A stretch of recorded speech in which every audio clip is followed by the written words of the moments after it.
Bonjour, Jésus-Christ sourire, Jésus-Christ est Seigneur, que Dieu vous bénisse. On va parler un peu de la paresse.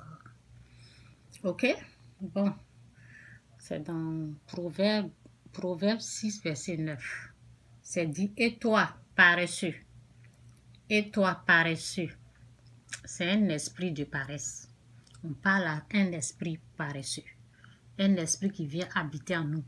Et toi, paresseux, tu vas rester couché jusqu'à quand? Quand vas-tu te lever? Tu dors un peu, tu rêves un peu.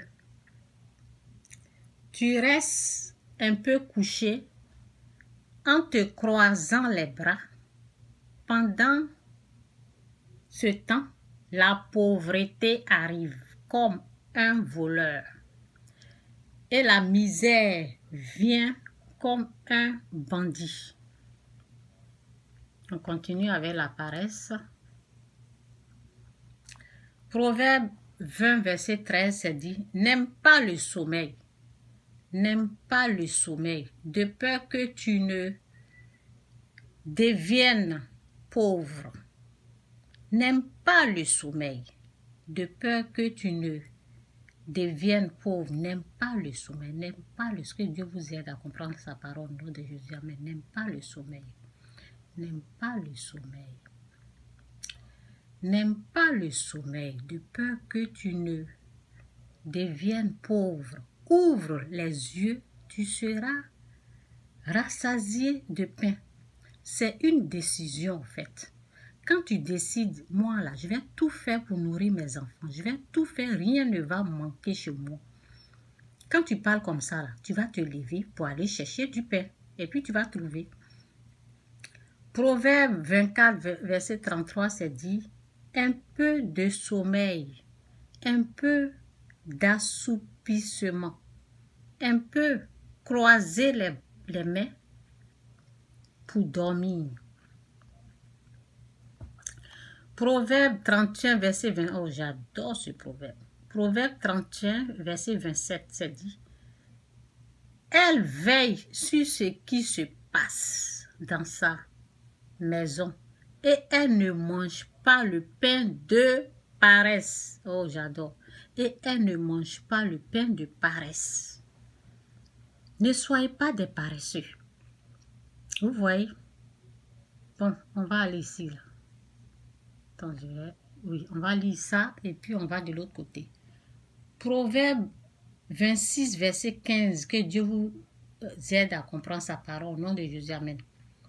Le paresseux plonge sa main dans le plat et il trouve pénible de la ramener à sa bouche. Quand je lis ça, là, ça fait rire. Le paresseux plonge sa main. L'esprit paresseux, c'est un esprit. Hein?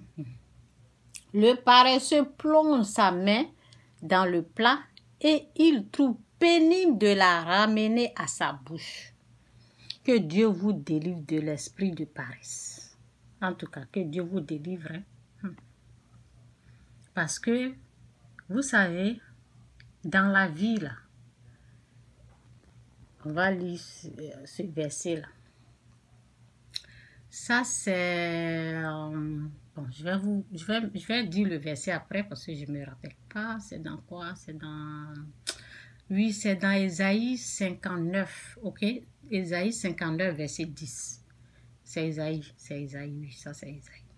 Donc, c'est dit, nous tâtons comme des aveugles le long d'un mur. Nous tâtons comme ceux qui n'ont point Dieu, les aveugles. Nous chancelons à midi comme de nuit. Au milieu de l'abondance, nous ressemblons à des morts. C'est grave. Au milieu de l'abondance, nous ressemblons à des morts. Au milieu de l'abondance, là où tu es, là, il y a des riches qui sont là-bas. Là où tu vis, là où tu es, il y a les gens qui gagnent l'argent. Là où tu es là, il y a les gens qui ressuscitent. Là où tu es là, il y a les gens qui gagnent, qui ne manquent de rien. Donc, au fait, c'est Dieu qui nous ouvre les yeux.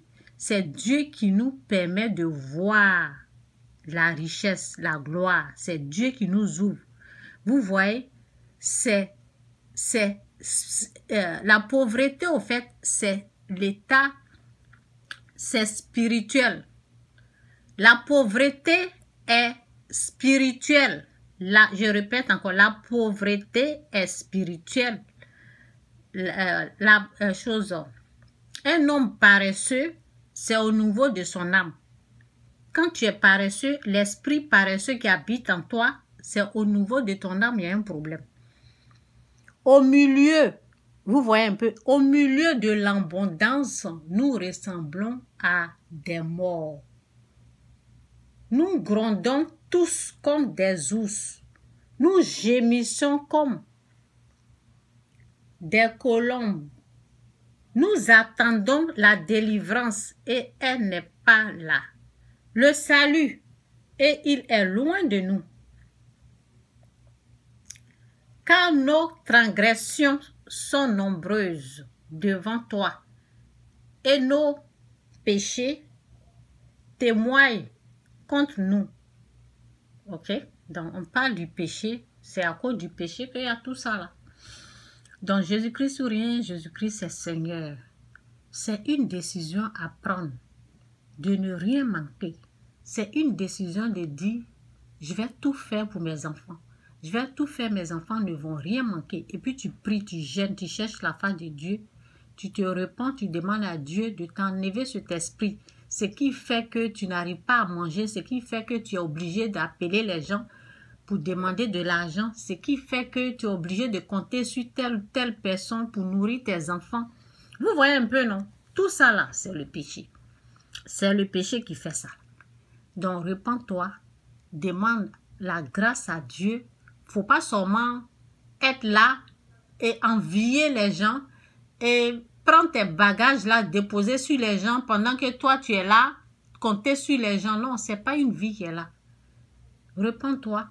Quand tu es une femme, quand ça va pas chez toi, cherche la face de Dieu. Prie pour ton mari. Demande à ton mari de vous faire grâce. Repentez-vous. S'il y a un péché, s'il y a quelque chose que Dieu n'aime pas, si vous voyez que vous souffrez, même pour manger, c'est dur, c'est qu'il y a un péché quelque part. Il y a quelque chose que Dieu n'aime pas. Vous voyez, on parle du péché. Il y a quelque chose que Dieu n'aime pas. Repentez-vous, quittez le péché, quittez le mal. Jésus-Christ revient bientôt. Que Dieu vous bénisse. Bye.